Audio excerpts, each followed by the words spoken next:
Yo, this is the first video of the year, and here at Heavytek,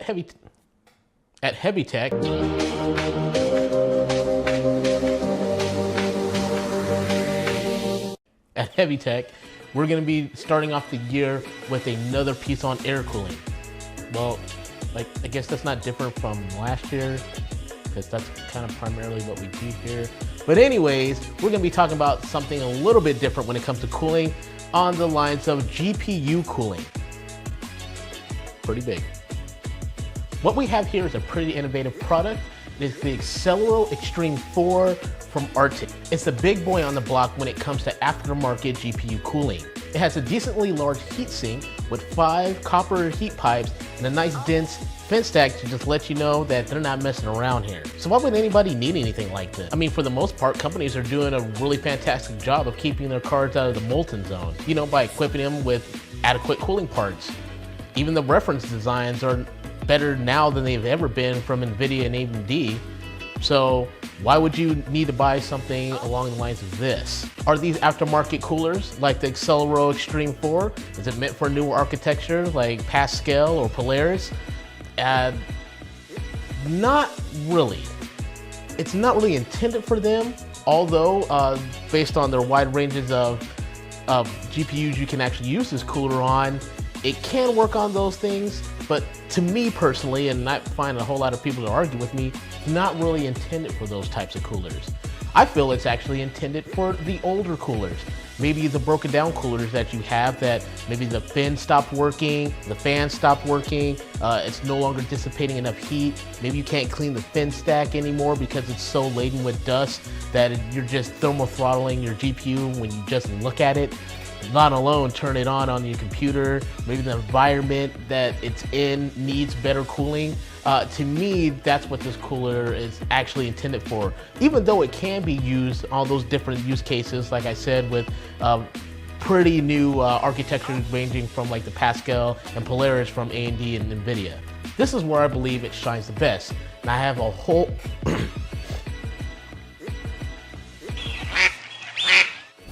Now, this is where I believe it shines the best. Now, I have an old HD 7870 Radeon GPU. It's the Gigahertz Edition from Asus. And that's what we're gonna go ahead and put this apparatus on and test it and see how good is this cooling. Is it really, really better than what you're going to get out of the box on one of these older coolers from maybe like Asus, Gigabyte, MSI, so on and so forth. Disassembling the old card and installing the new cooling device was actually a lot easier than I thought it was going to be. Once you started paying attention and really looking at the directions and how they went about saying that you should attach this to your GPU motherboard, then it's really, really simple as long as you can read and follow directions. I don't mean that as a bad thing, but you know, really, it wasn't that difficult, just it was good.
So I went ahead and, installed the cooler. And all in all, I was done in about 45 minutes. And that's because, I wanted to make sure that, everything went well. And pro tip, make sure you put the thermal pads on the back side of the motherboard, not on the front side of the motherboard. This is so nothing gets stuck on there, and you can put on this really huge back heat plate. Or what is it called? Cold plate? Is it, heat spreader? Well, it's definitely a heat spreader. It's really large and black, and it's supposed to dissipate heat. So use that, yeah, definitely use it. I mean, I guess there's an option, but definitely use it. Now, after installing all these things onto my old HD 7870, it came in about 2.123 pounds. I don't know if all the components on newer GPUs make the card initially weigh more like now. So if weight is an issue with you, Heavytek does throw in a nice GPU bracket. So when you do install it in your system, you don't have to worry about a whole lot of GPU sag, because they add additional hardware to keep it from weighing down, or if you mount it in some weird orientation, it's not going to snap in half because of all its weight, like Godzilla would if he was real. On to the next stuff. We'll be actually benchmarking the GPU. Now, this is not for performance sake. This is just, not running, FPS or how much more thermal headroom you can get, or raise the clocks and overclock. I believe all those will be a byproduct if you wanted to go more in depth with something like that. This is more like, does it actually make the card cooler? Because if it doesn't, then there's no need for you to want to pick up this product if it's not going to meet its initial need, and that is to keep your card cool. So surprisingly enough, OCCT, the benchmarking software I usually use for air coolers, does have a GPU benchmark. So we just did that because it exports really cool files and less work for me. And we're gonna go ahead and run over about 5 or so slides of what we went through testing the GPU. Now here we have the first one, and I just did, the 1920 by 1080 at 60 Hertz, full screen mode, just like the basic benchmarks, just to see we just pump some heat and get some just really, solid numbers of what's going on with the GPU. So with the stock cooler, it's the CU direct CU technology from ASUS on this card. It started from around 34 degrees, and again, the ambient temperature in the house is about 75 degrees. Give or take a degree, and it is on an open air test bench. So your, mileage may vary depending on what this card is going into, how much ventilation you have, and the temperature of your respective environments. But here, it started off about 34 degrees, and it got all the way up to about 67 degrees, 68 degrees Celsius. So, the paces it put it through, which is not bad. It's still under 80 degrees, which I think is a win for a GPU. So the initial stock cooler did perfectly well. There's nothing glaring to say that it actually sucked, or that, you need to replace it right away. But this is what we have. Okay, what we have here, immediately the idle's around 27 degrees Celsius and only peaked around 58 degrees Celsius. So that's already a 10 degrees Celsius between the actual stock GPU itself, and then after we installed the Accelero 4 onto the graphic. Now I did some fiddling around with the fan curves just to see how good is this cooler going to get. So we bumped it up to about like 65 degrees, we bumped it up about 65%. I was using ASUS GPU Tweak 2, just went in right away and it just started manually adjusting the fan curve. And we're still around 30 degrees idle. There might be a little bit of variance since we tested back to back at this point. And then it hovered around about 49. So it stayed around 49 degrees Celsius, and this is running about 65% on the fan speed. So definitely another huge improvement just by cranking up the fan speed. Then we move on to 85%, and at 85%, it now dropped. It's about 25 degrees Celsius on idle, and then peaked around what it is, about 47 degrees. So it looked like it dropped a little bit more than the previous, and of course that's to be expected. The fans are moving faster, it's pushing more air, therefore it's gonna get cooler. So far, it is definitely living up to its expectations, at least for me, that this card is actually pretty viable if you definitely need a replacement or something stops working. Now at 100% fan speed, we're definitely not seeing a whole bunch of a difference between idle and then the maxed out temperature. It's still hovering around 47 degrees Celsius, and audibly I can even hear this fan spinning any higher.